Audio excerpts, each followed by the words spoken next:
ఇంగ్లాండ్తో test సిరీస్కు ముందు తనపై పెట్టుకున్న అంచనాలను అందుకోలేకపోయానని team India star batter Shubman Gill అన్నాడు. అది కాస్త నిరాశ కలిగించిందని చెప్పాడు. కెరియర్ ఆరంభంలో ఓపెనర్గా ఆడిన గిల్ను 3వ నెంబర్లో బ్యాటింగ్కు పంపడంతో తీవ్ర ఇబ్బందులు ఎదుర్కొన్నాడు. సిరీస్కు ముందు 9 ఇన్నింగ్స్ల్లో ఘోరంగా విఫలమయ్యాడు. అయితే ఇంగ్లాండ్తో తొలి 3 టెస్టుల్లో 42 యావరేజ్తో 252 రన్స్ చేసి మళ్లీ గాడిలో పడ్డాడు.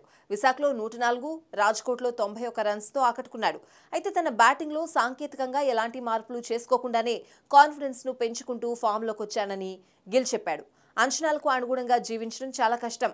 బయట నుంచి వచ్చిన వ్యక్తులు ఇలాంటి విషయాలు మాట్లాడినప్పుడు నాకు పెద్దగా తేడా అనిపించలేదు. కానీ నా వరకు వచ్చేసరికి విషయం అర్థమైంది.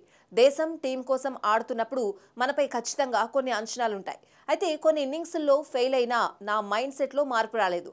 వైఫల్యాలను త్వరగా మర్చిపోయి ముందుకు సాగాలి.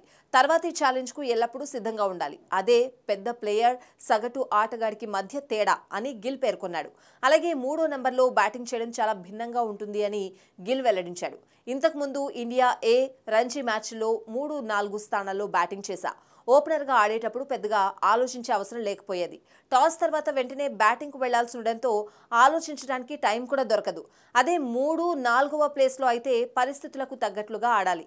స్టార్టింగ్లోనే 2 వికెట్లు పడితే ఇన్నింగ్స్ను సెట్ చేయాలి. వైజాగ్, రాజ్కోట్ టెస్ట్లే ఇందుకు ఉదాహరణ అని గిల్ చెప్పుకొచ్చాడు.